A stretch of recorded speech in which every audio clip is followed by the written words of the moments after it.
written by the Apostle James. And actually, kaya natin basahin ito in less than 1 hour. We can be able to understand yung contents nito. And it's very few verses, very few chapters, only 5. And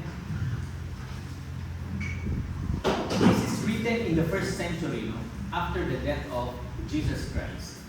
It was written to the 12 tribes of Israel kasi they are experiencing persecution, poverty, and a lot of trials. Many trials under the Roman occupation. Pero umalis sila sa Jerusalem. The reason being is that they're being persecuted na. And most of them are going to the outskirts, just around Israel, like in Asia Minor, or its modern day Turkey, in Syria, basta yung sa paligid lang ng Israel.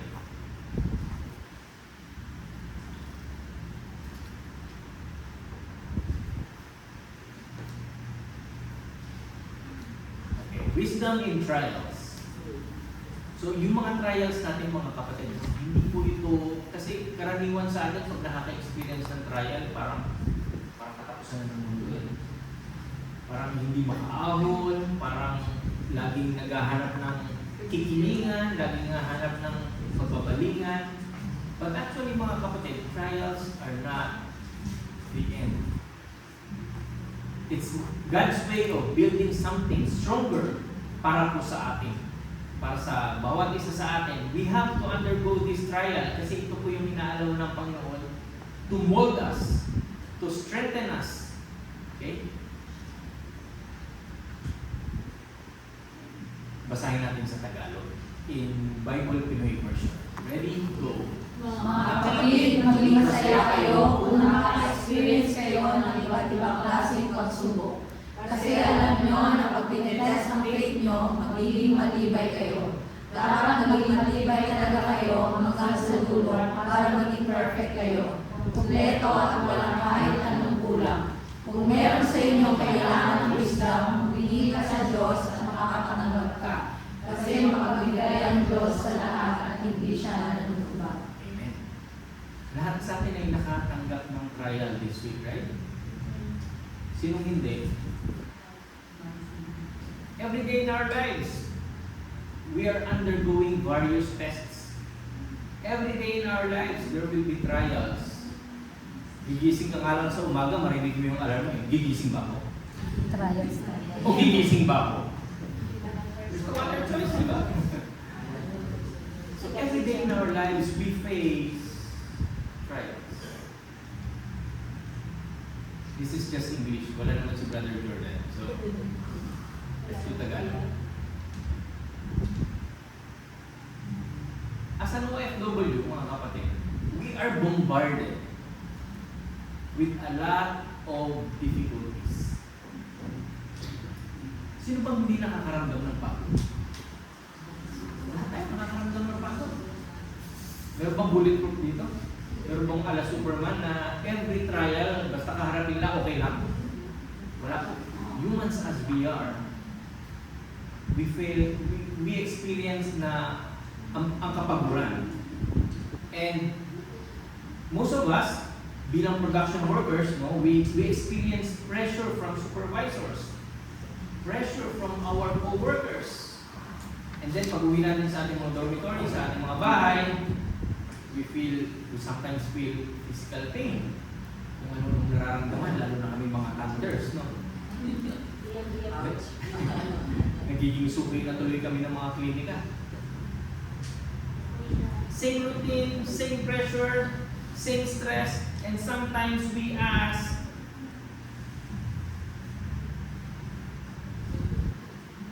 why is it so hard? Bakit ba napakahirap ang Panginoon ng aming mga nararanasan? Especially us na bilang mga OFW, ang dami natin kino-consider. Especially if we are the breadwinner. Especially pagka marami tayong mahal sa buhay na umaasa sa atin. And dun sa text na binasa natin, sinabi doon, no? Consider it pure joy. pure joy? We are facing trials. Kailangan ba natin maging maligaya when facing? Ay, may trial! Masaya ako ngayon! Ganun ba yung karaniwan nating reaction when facing trials? Of course not. But ito po yung nakasaad sa ating text ngayong umaga. Hindi po ibig sabihin nito na mag-adapt tayo na maging mag-entertain in a happy way about facing trials. No? Because it sounds strange na pagka meron kang nararanasan, tapos tatawa-tawa ka, nabubuang. But the main text that is being delivered today, ang sabi po dito ay consider it joy because lahat naman tayo makakalampas ng trial. That's why we are here, mga kapatid. You have been through a lot of trials. You have been successful in a lot of challenges. That's the joy in that. Na tayo ay nakalampas sa mga pagsubok na inilaan sa atin. God is teaching us a different perspective about trials. So, pero bakit ba sinabi ni Apostle James na dapat tayo ay magalak na maging maligaya?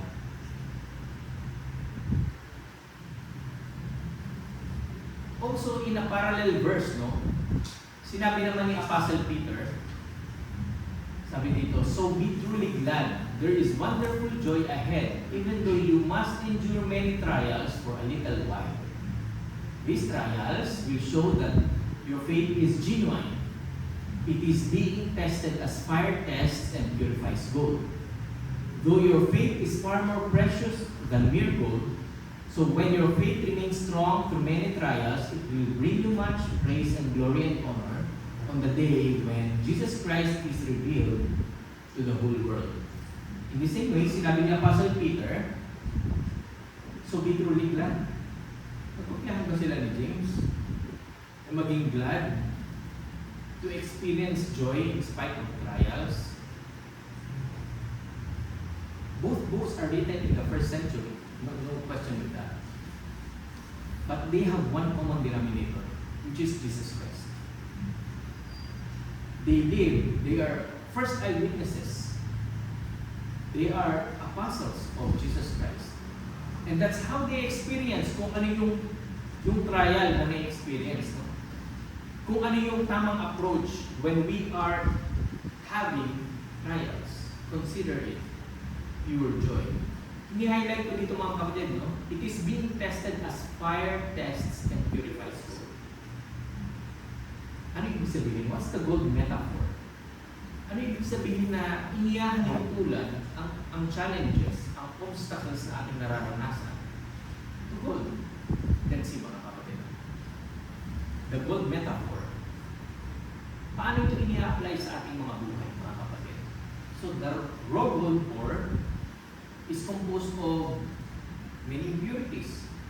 By sand, by rock, by other elements. Ito po tayo with our untested faith. Bare. But we have gold in us. So we have to undergo intense fire.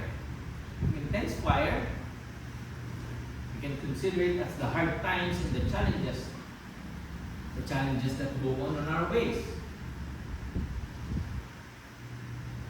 The intense fire will melt the metal, will melt the gold, and will burn the impurities. Yung kung dito mga kapatid, no, pagka undergoing 1,000 degrees and above na Celsius, yung impurities po pupunta sa ibabaw. Dahil mabigat po ang gold, siya mapupunta sa ilalim sa bottom nung crucible. Yung lalagyan, yung container kung saan nandun yung gold. And that's how we remove doubt and pride. Prior following God. And then, when the gold is refined, it will become the stronger version of us. And the goldsmith's joy Saan natin mayahan tulad? Pagka na-achieve na ng goldsmith, no? Yung kanyang ninanais na pure gold, yung 99.99% na yan, that's really God's reward in heaven. That is why, inihalin tulad ni Apostle Peter, yung mga nararanasan natin na challenges and trials in refining the gold. This is the reason behind, mga kapatid. And this is also one of the reasons behind the song Refiner's Fire. It's refining gold. Trials strengthen our faith. Ito yung nagpapatibay sa atin in James 1:2-3 and in 1 Peter verse 1-7. Second is ask God for wisdom. This is how we grow our faith through trials. Ask God for wisdom.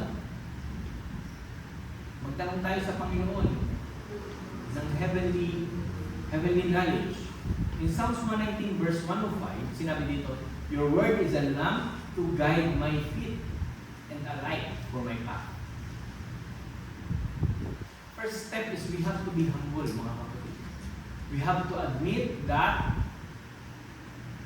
tayo ay nasa kadiliman without God. Seek His guidance to light our path one step at a time. Sinabi no, one step at a time. Kasi hindi lang naman gusto ng Panginoon na tayo ay mag-undergo ng trial para lang i-endure yung kahirapan na yun. He wants us to gain wisdom sa pamamagitan ng trials na ito. Remember mga kapatid, in every trial, in every challenges, it's either we win or we lose. That's just about right, mga kapatid. We can win on everything. Eventually, either we win or we lose. Don't lose the lesson. Don't lose the lesson in every situation na meron tayo. That's how we ask for God to lamp and guide our feet. Sa pamagitan ng guidance ng ating Panginoon, God does not only want us to endure the trials, but that we should gain wisdom sa pamagitan ng mga ito. God is always patient sa bawat isa sa atin. Amen po ba? We know na sa ating katigasan ng ulo, sa mga kasalanan na ating na-undergo, God is still patient. But it's just that God simply wants us to hear His voice.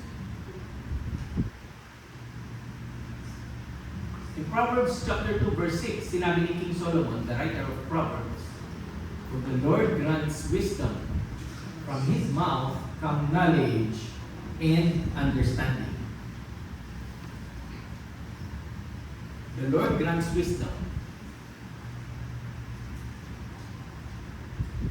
Sa mga workstation natin, mga kapatid, pagka nag-breakdown yung machine, huhulaan ba natin kung paano natin gagawin? Or we ask for guidance.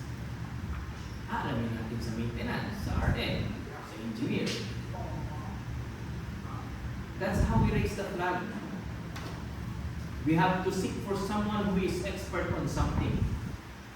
Lalo na pagka hindi natin alam. Hindi po tayo basta mahuhula lang or we will rely on our own knowledge. Obviously, God is the source of everything. True wisdom does not come from our human intellect.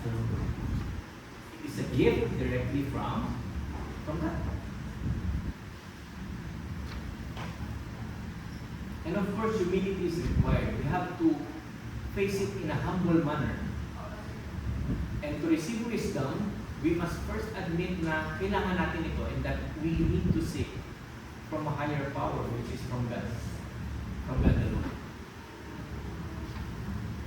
And through God's guidance, it helps us separate truth from lies. And From hearing God's word, we can be able to be protected from poor choices na ating ginagawa and from bad advices. There are times, no mga kapatid, when we are seeking for advice, we are asking for our closest friends, but of course, binigay sa atin ng Panginoon yung ating mga close friends, but not everything that our close friends tell to us are good for us. And that we have to seek God's wisdom. So you see, we have to pray even in our workplaces. When we are facing difficulties, we don't have to guess, we don't have to panic, we have to ask God. Because God is our master engineer. Nilagay ko po dyan, God is my master engineer. We pray first, we work next, and God will give wisdom for each and every step.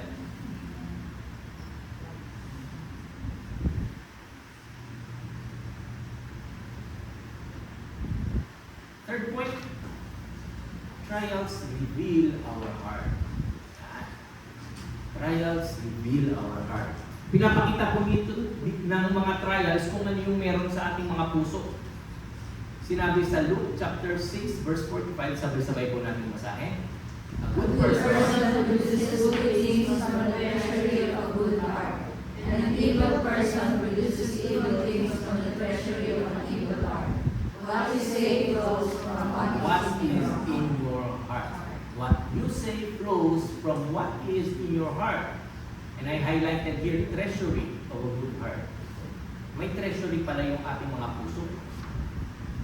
So yung treasury na tinutukoy dyan, yung parang nag-a-act yung ating mga puso like a storage warehouse. Kasi kung ano yung natatanggap natin, isinasa puso natin. Whether good, whether bad. Okay? And it is being deposited. We constantly store up good and evil sa ating mga puso. And that's why when it overflows, our mouth speaks what fills our hearts. Kaya pag tayo mga galit, anong una natin iniisip? Yung galit sa ating mga puso? Outburst. Amen po ba? Whatever we put in our heart, pag nag-overflow, ito yung unang lalabas. Diba? Pagka galit na galit ka, kung ano yung nasa puso mo, yun yung talagang masasabi mo, wala nang isip-isip. So we have to be careful kung ano yung i-store natin sa ating mga puso.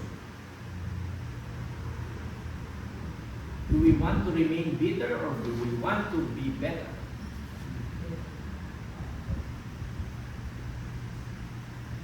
Our trust. Hardships prove that if we rely on God or if we rely on our circumstances. So ito yung binanggit ko kanina. No? Anger during trials reveals what we have inside. To respond to trials, we must change what we store in our heart daily. We have to be careful kung ano yung iniimpok natin sa ating mga puso. Because eventually, when it overflows, ano yung dapat mong overflow? Yung kabutihan bang itinabi natin? O yung kapaitan na ating iniimpok?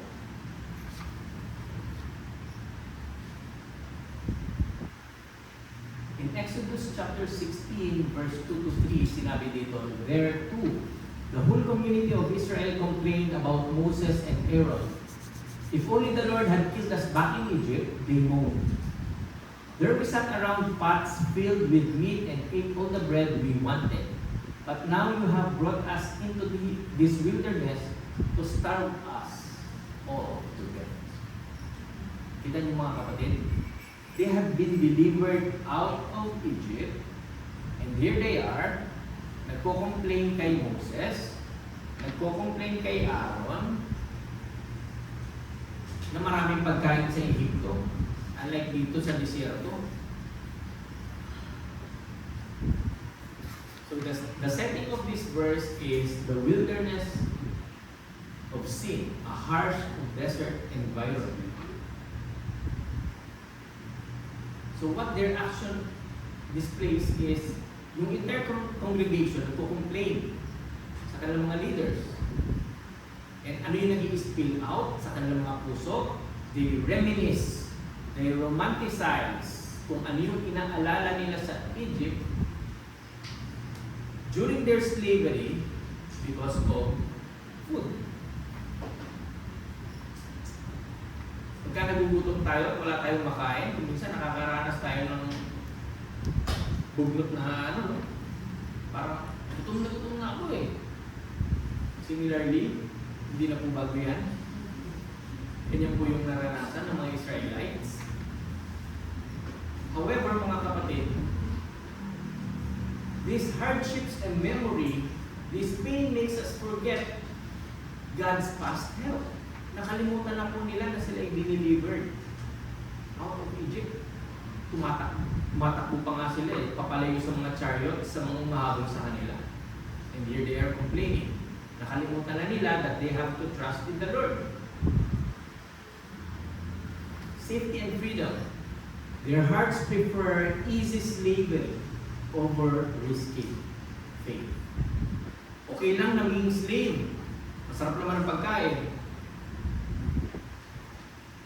Ipinagpapalit nila yung kanilang kalayaan in exchange of comfort.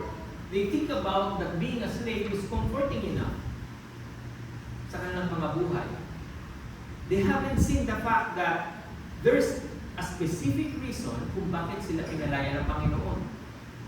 Dadalhin sila sa promised land. And it took them many years dahil sa kanilang katigasan ng ulo. How do we respond in trials, mga kapatid? Do we still complain? Do we also complain gaya ng mga Israelites? Or do we tend to dwell kung ano yung pangako ng Panginoon sa atin?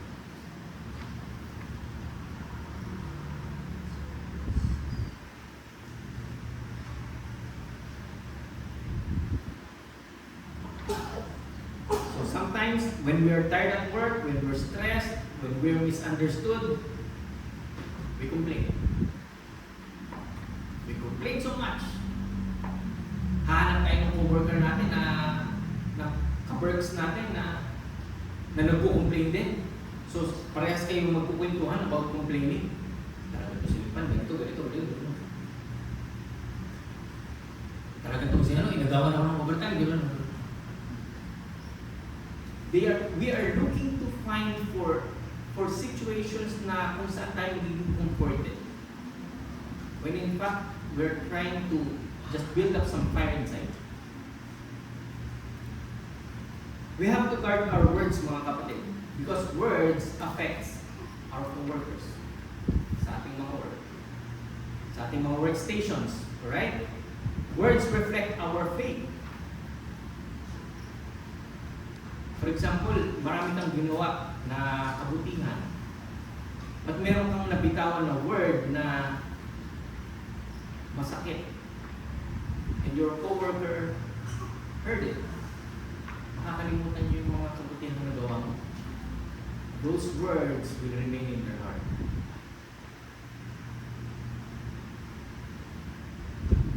Ano po yung lumalabas sa ating mga bibig pagka tayo ay under pressure?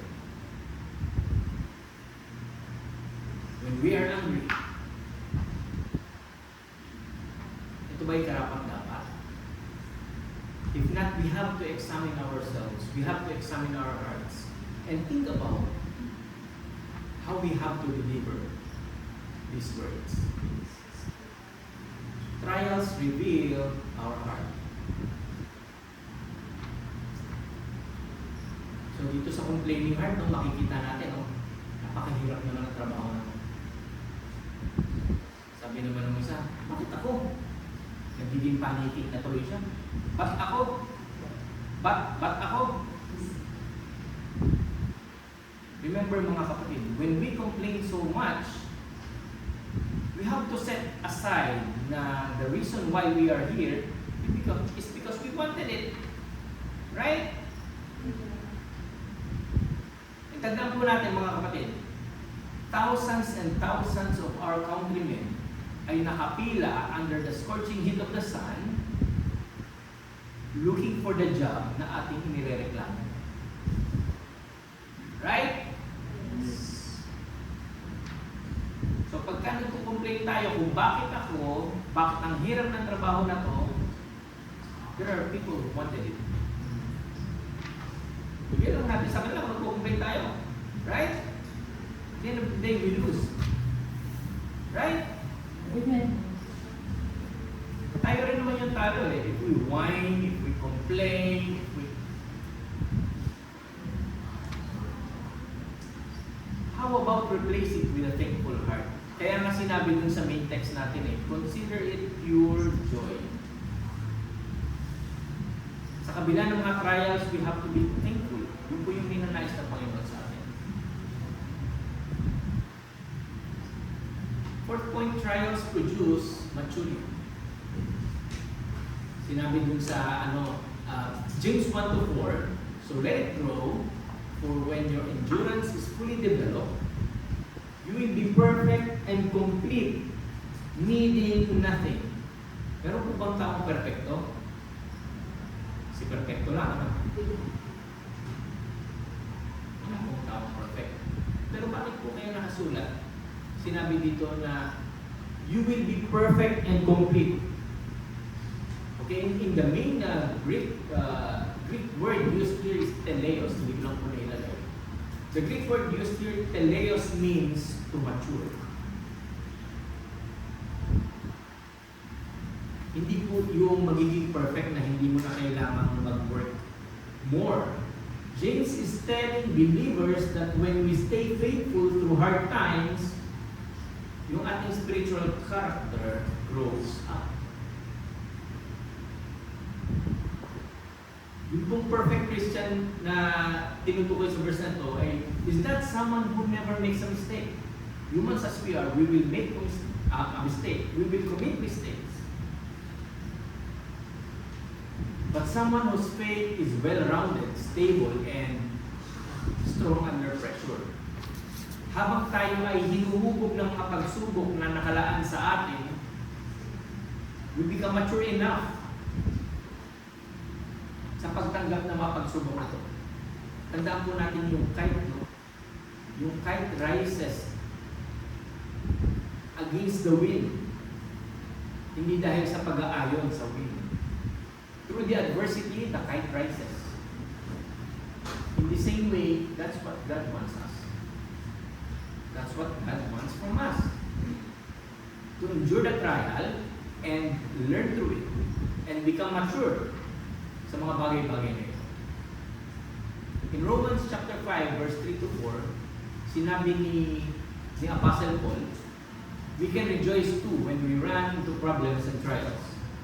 For we know that they help us develop endurance. And endurance develops strength of character. And character strengthens our confident hope of salvation. So mga kapatid, ngayong umaga, tatlo na yung nagsabi, no? Si James, si Peter, and then si Paul, that we can rejoice. Pagka tayo may mga pagsubok, we have to find the joy in it.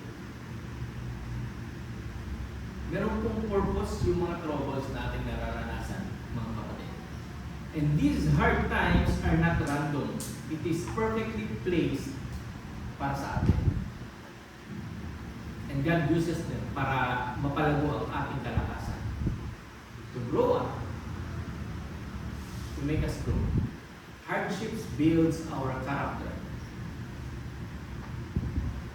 And 7 produces perseverance. Produces character. Better character. And of course, mga kapatid, yung ating mga nararanasan, past victories, it brings us hope. Seeing God help you before gives you total confidence for the future. Kaya nga experience is the best teacher, di ba? Ito po yung humuhubog sa atin. We should not forget. We should not forget kung paano po tayo diniliver ng ating Panginoon from one trial to another. Don't be like the Israelites. Don't be whiners. Don't be complainers. Of course, we can experience difficulty. But complaining is not the right direction para tanggapin ang mga difficulties na ating nararanasan. So naalala niyo pa po ba nung bago pa lang po kayo dito sa Taiwan? Para kayong yun, no? Beginner, very humble, willing to learn. And now, nung natututo na tayo, natutuwa na tayo, natututunan ko na yung dapat kong gawin sa work. And then, pag-experience na, kahit nakapikit, pwede na. Diba? Parang kayang-kaya ko na to. We become mature enough, we become experienced enough, and we become skilled and confident. And then, this is the challenge mga kapatid, especially sa ating mga nagtuturo ng mga bago. What do we do with what we learn pagka tayo ay bihasa na? Kaya mong gawin yan. Ginawa ko rin dati yan eh. Naging bago rin ako eh. Do you think itong mga ganitong salita ang dapat na marinig ng isang bago? Tandaan po natin, pagka po tayo ay naging experienced or senior, no? And there's a junior na tuturuan natin, remember na nung tayo ay junior pa, at kung ano yung ninanais natin na magtuturo sa atin. Think about kung ano yung iniisip ng junior na ninanais niyang magtuturo sa kanya. Just like when we were in their place. Ano ba yung ninanais natin magtuturo sa atin? Harsh ba dapat? Bully ba dapat? And this is a challenge for us na mga matatagal na sa industriya, na matatagal na nag-work dito. We have to discern and express kung ano yung ninanais ng Panginoon sa atin. Because eventually, we will bring people to God. And what is our testimony to the juniors? What is our testimony to the beginners? Yung pagiging bully ba natin, mga kapatid? We have to find the right words kung ano yung dapat na maranasan ng mga beginners. Kasi, eventually, pagka, let's say, masama ang loob natin, tapos natutulog tayo, then hindi natin mapipigilan yung outburst, no? And then, gusto kong i-express yung nararamdaman ko eh. Bahala na siya. Kasi naranasan ko rin naman eh. Bully din naman yung limpan mo dati eh. But bilang Christians, mga kapatid, how does God want us to treat beginners, to treat juniors? And how can we bring them to God's kingdom? Paano tayo makakapagyaya ng mga bago, mga kapatid, kung tayo mismo yung hindi karapat-dapat na magturo? Right? So it should start within us, mga kapatid. Bilang mature Christians or new Christians, bilang mga alagad ng Panginoon, bilang believers of God, we have to uphold kung ano yung ninanais ng Panginoon sa atin. Amen po ba? Amen.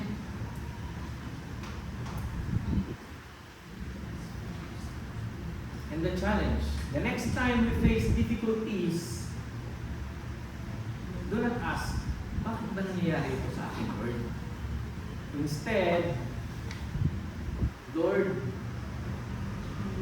what do you want me to learn? What are you teaching me today?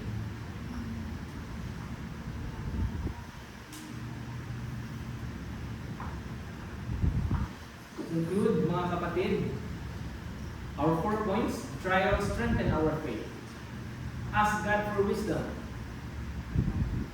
Trials reveal our heart. Trials produce maturity in us.